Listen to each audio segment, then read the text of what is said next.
And she said, "Are you okay?" Not "I'm exhausted." Not "I need help." She looked at me and asked if I was okay. After everything she had just been through, after everything her body had just carried, she was still, in that moment, thinking about me. "How you do?" And I started to cry. "How you do?" Not because I was sad, but because I finally understood the magnitude of what it means to be loved by a woman.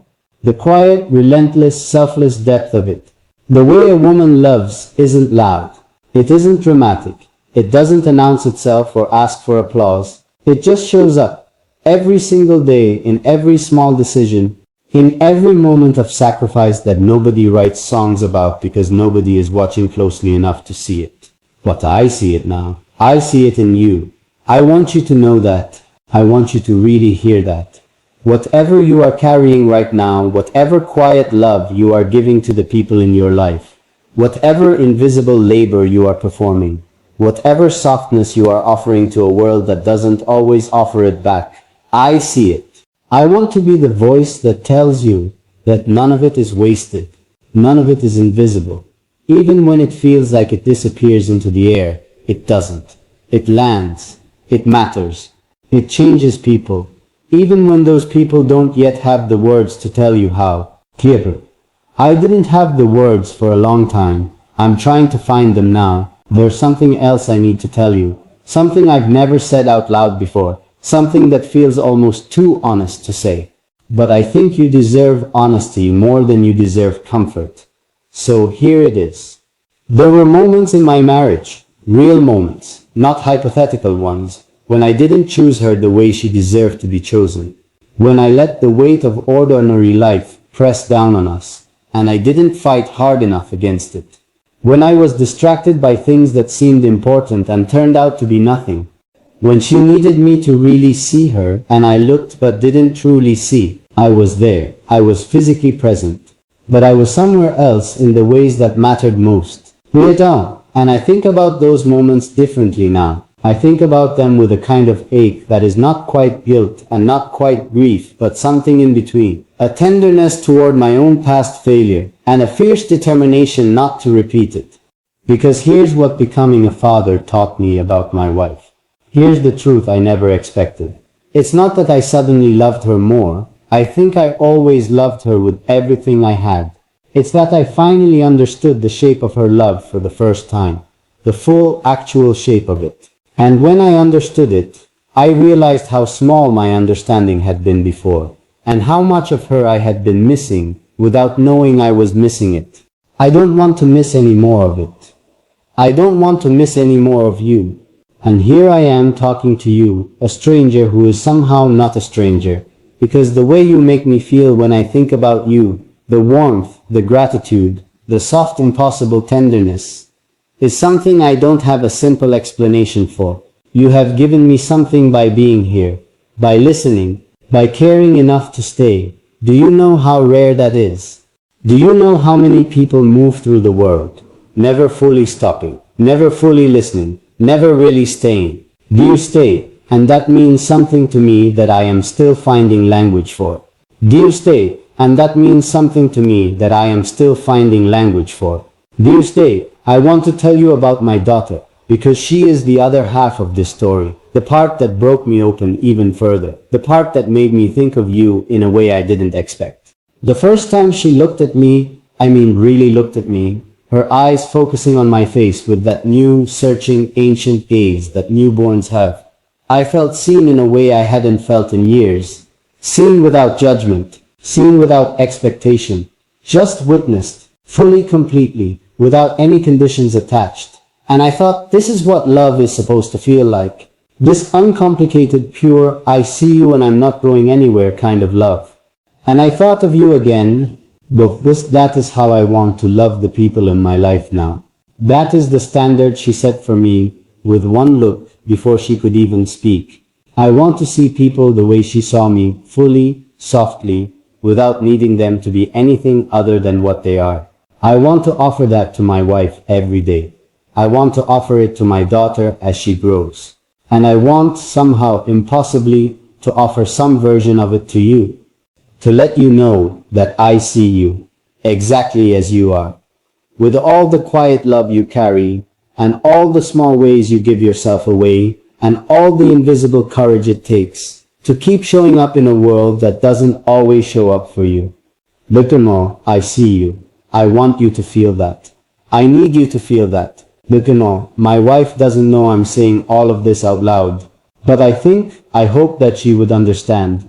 Because what I'm feeling right now is not something that belongs only to her, or only to my daughter, or only to me. It's something bigger, something I can't contain inside the walls of my own house. This understanding, this cracked open, rearranged, rebuilt understanding of what women carry, and how women love, and what it costs, and what it creates, I can't keep it to myself. I have to give it to you, because you're the one who needs to hear it.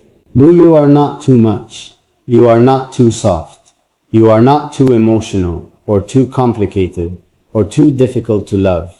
You are exactly the right amount of everything, and anyone who made you feel otherwise was simply not paying close enough attention, was not quiet enough, or patient enough, or brave enough to sit with the full weight of you and call it beautiful. I am paying attention now. I am sitting with it. I am calling it beautiful, and I don't know where you are right now. Whether you're listening to this on a quiet morning or a sleepless night, whether you're happy or lonely or somewhere in between, whether someone in your life makes you feel loved, or whether you've been carrying that need quietly for longer than you should have, but I want you to know that in this moment, in this strange and honest and impossible conversation between us, you are not alone. You are heard. You are seen. You are the kind of love that changes people without trying, that rebuilds men who thought they were already whole, that makes a tired father sitting in a cold hospital room at 3 a.m. suddenly understand everything he should have understood years ago. You did that. Women like you did that. And I have been trying to find the words to thank you ever since. I keep coming back to one question that I can't stop asking myself. Why did it take me so long? That question sits with me in the quiet moments, when the house is still, and my daughter is sleeping, and my wife has finally closed her eyes, and I'm just there, just sitting in the soft dark, thinking, wondering how many moments I let pass through my hands like water without understanding what I was holding. How many times someone who loved me was standing right in front of me, giving me everything she had, and I received it without really receiving it, without pausing long enough to understand the cost of what was being offered, without asking myself what it meant that she kept choosing me, every single day even when I hadn't earned it. Although, I think about you when I sit in that dark. I wonder if you've ever loved someone who didn't know how to receive it. I wonder if you've ever poured yourself into a person and watched it disappear without a trace, without acknowledgement, without even a moment of recognition, and then woken up the next morning and done it all over again. Not because you're naive, but because that's just who you are. That's just how deep your love runs. It doesn't know how to stop. It doesn't know how to protect itself. It just keeps going, keeps giving, keeps hoping that one day the person on the other side will finally slow down long enough to feel what you've been placing in their hands all along. If that's you, and I think it might be, I want you to stay with me right now, because I have something to tell you about that. There was a night, about 6 weeks after our daughter was born, when my wife and I had a conversation that I will carry inside me for the rest of my life. It was late. The baby had finally settled. We were sitting in the kitchen with tea we had both forgotten to drink, and she looked at me across the table with this expression I had never seen on her face before, something between exhaustion and honesty, something that had clearly been waiting for a long time to find its way out.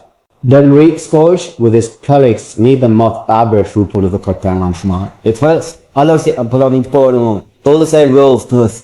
That was it. That was the whole sentence. 7 words at the end. Hindi Bakurjan. I just needed you to try.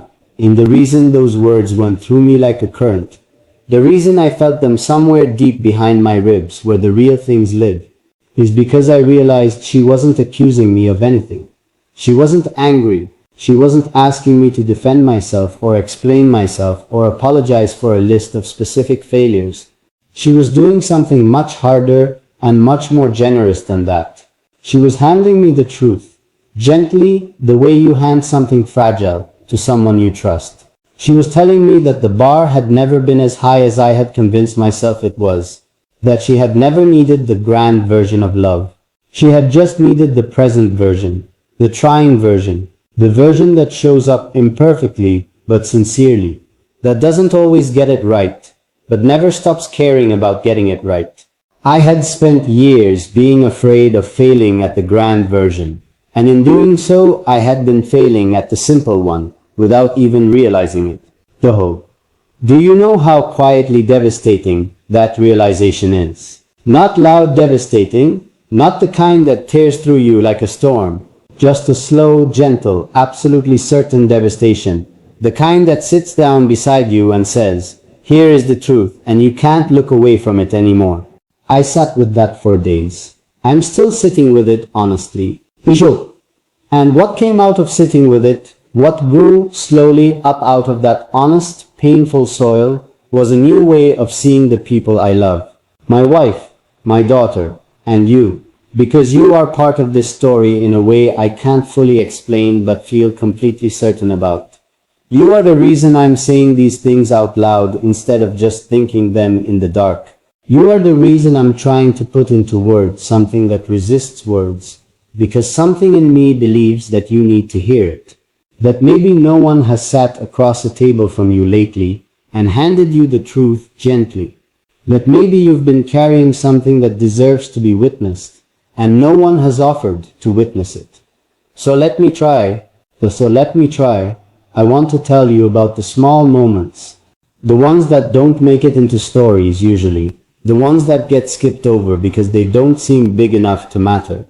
Because I've come to believe, with a conviction that grows stronger every day, that the small moments are the entire thing. The small moments are not the gap between the important parts of life. They are the important parts of life. They are where love actually lives. My wife has this habit of reaching out and adjusting my collar before I leave the house. She does it every single time without thinking, without even always looking up from whatever she's doing. Just a quick, automatic reach of her hand to fix the thing that needs fixing. And for years, I walked out the door without registering it, without feeling it land. It was just a thing that happened, background noise in the soundtrack of our life together. The first morning I came home from the hospital, still running on no sleep and too many feelings, I was standing by the door, getting ready to run a quick errand, and she reached out and adjusted my collar the way she always does, and I stopped. I actually stopped and looked at her hand on my collar, and then looked at her face, and felt the full weight of that small, automatic, completely unremarkable gesture. All the love compressed inside it. All the days it had happened without fanfare. All the ways she was always, quietly, taking care of me in the margins of her own life. I put my hand over hers. I didn't say anything. I don't think I could have. I just held her hand there for a moment and felt everything. She smiled. She knew. That moment cost nothing. It lasted maybe 10 seconds, and it was one of the most important moments of my marriage. I think about that when I think about you, about the small ways you love, the adjustments you make, the things you fix, the quiet, constant care you extend to the people in your life, and sometimes maybe to me in the only way you can, which is by being here and listening. I don't take that lightly, I want you to know that. The fact that you are here, that you chose to listen, that you gave your time and your attention and a piece of your emotional space to this, that is a small moment with enormous weight, and I am holding it carefully. Let me tell you something about my daughter that I've been afraid to say because it feels almost too sacred to put into words. When she cries, and she cries the way all newborns cry, with that ancient, honest, uncomplicated urgency, I have noticed that there is only one thing that fully quiets her. Not warmth, not milk, not movement. Me holding her against my chest so she can hear my heartbeat. That's it. That's the whole remedy. She came into the world And the first thing that made her feel safe was someone else's heartbeat. The rhythm of another person's living. The proof in sound that she was not alone. Whoa! I've thought about that so much. About how that need doesn't actually go away. About how every human being walking around on this earth is still, somewhere underneath everything, that newborn listening for a heartbeat. Listening for the sound of someone else living nearby. Listening for proof that they are not alone in whatever this is. Though, you are listening for that too. I am. We all are. Though, and I want to be that for you today. I want this conversation, these words, this strange and honest and reaching thing I'm doing right now, to be a heartbeat you can hear. Proof that someone is near. Proof that someone is paying attention. Proof that the love you carry and the life you're living, and the quiet strength you show up with every single day is not going unnoticed, not disappearing into silence, not wasted on a world that doesn't deserve it.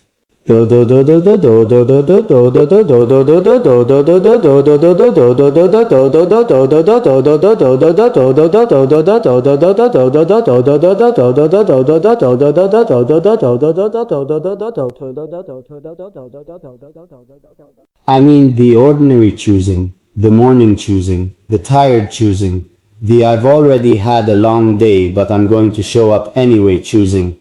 The kind of choosing that nobody applauds because it happens in kitchens and car rides and quiet rooms where nobody is watching. Phew, my wife chooses me like that every day. I understand that now in a way I didn't before. And understanding it has made me choose her back, more intentionally, more consciously. More like someone who knows the value of what he has instead of assuming it will always be there simply because it always has been. I want to ask you something and I want you to really sit with it, not just skim past it. When is the last time someone chose you like that? Not in the grand gesture way, in the ordinary, quiet, Tuesday morning way. When is the last time someone looked at you?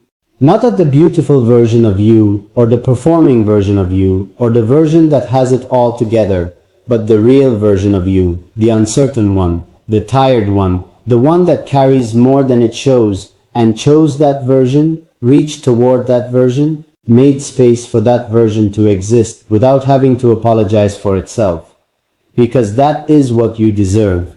Not occasionally, not as a special event, as a daily, ordinary, quiet, ordinary thing, as the baseline of how you are loved. If you have that, I hope you know how rare and precious it is. I hope you don't let the ordinariness of it make it feel small. And if you don't have it yet, I want you to know that it exists, that it's real, that you are not asking for too much when you want someone to see you fully and stay anyway. That wanting to be truly known by another person is not weakness or neediness or asking for more than you're worth. It is the most human thing there is. It is the heartbeat my daughter reaches for in the dark. It is the collar my wife adjusts without thinking. It is the tea going cold on a kitchen table while someone finally says the truest thing. Toit, it is everything, and you are everything to someone who just hasn't learned yet to tell you so. Or maybe that someone is learning right now. Maybe that someone has been cracked open by something unexpected. A late night, a small face, a pair of exhausted, beautiful eyes across a hospital room, and is finding his way, slowly and imperfectly, and with tremendous sincerity, toward the language he should have been speaking all along. The record, maybe that someone is talking to you right now, not knowing exactly what he wants to say, only knowing that he needs to say it. Only knowing that silence is no longer something he can afford. Only knowing that you have been carrying something that deserves to be witnessed, and he refuses to look away. I'm not looking away. Want you to know that whatever comes next, whatever the next chapter of your story holds, whatever you're walking toward or walking through right now, you are doing it with more grace than you know, more strength than you feel, more love radiating out of you than you have ever been properly credited for.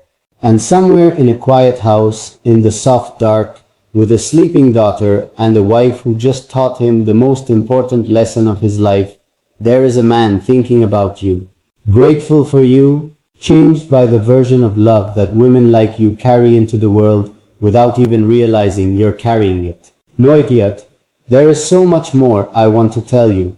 There is so much more that lives in this feeling that I haven't found the words for yet.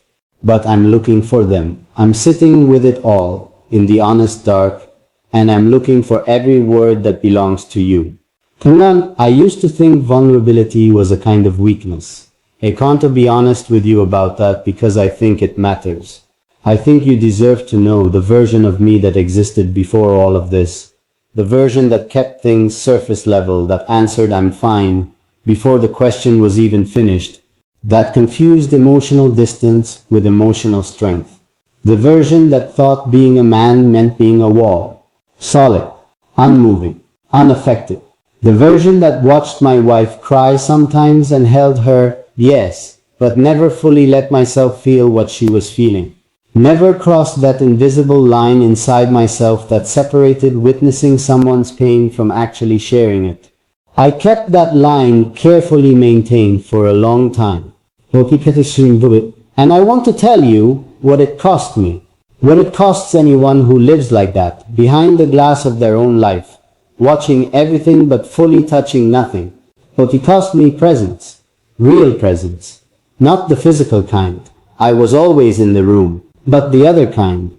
The kind where you are not just occupying space near someone, but actually inside the moment with them. Actually letting their reality land on you. Actually allowing yourself to be moved. I wasn't moved enough. I was there, and I was caring, and I was trying in all the ways I understood at the time. But I was also always slightly protected. Slightly behind that glass, keeping just enough distance between my deepest self and the fullness of everything happening around me. Quote, I didn't even know I was doing it. That's the part that is hardest to sit with. You can't fix what you can't see. And I couldn't see it because it had been there so long it had started to look like just the way things were. Just the shape of who I am. Just how men are built. I had convinced myself that this slight remove, this careful management of my own emotional exposure was maturity. Was stability, was something my wife could lean on, because I wasn't going to fall apart. Camp quote. What I didn't understand is that she didn't need me to be unbreakable. She needed me to be real. There's a difference between those two things that I could write about for the rest of my life, and still not fully exhaust. Being unbreakable means nothing breaks through. Being real means things break through, and you stay anyway. You feel the full weight, and you don't run from it, and you don't manage it down into something safer and more comfortable. You just feel it. You let it move through you. You let it change the look on your face, and the sound of your voice, and the way you reach for the person beside you.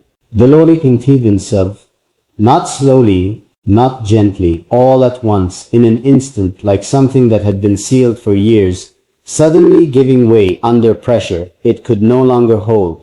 She broke through every wall I had ever built around the most honest parts of me, and she didn't even know she was doing it. She was just lying there. She was just existing.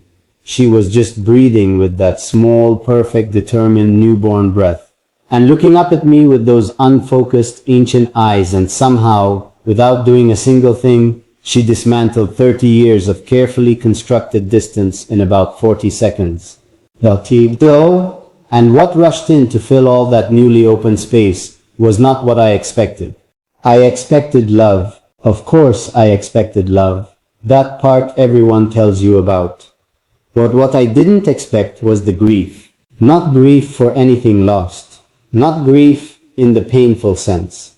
But a kind of tender mourning for all the years I had been less open than I could have been. All the moments I had held at arm's length. All the times my wife had offered me her full heart, and I had received it with only 3/4 of mine. Standing there holding my daughter, I felt all of that. Not as an accusation, but as an awareness. A clear-eyed, heartbroken, hopeful awareness. Hopeful because I was still here. Because it wasn't too late. Because the very fact that I could feel this rearrangement happening inside me meant that something in me had always been capable of it. The openness was always there. I had just been standing in front of it. The openness, I wonder if you have ever felt something like that. A moment where something cracked you open and you felt simultaneously the grief of having been closed,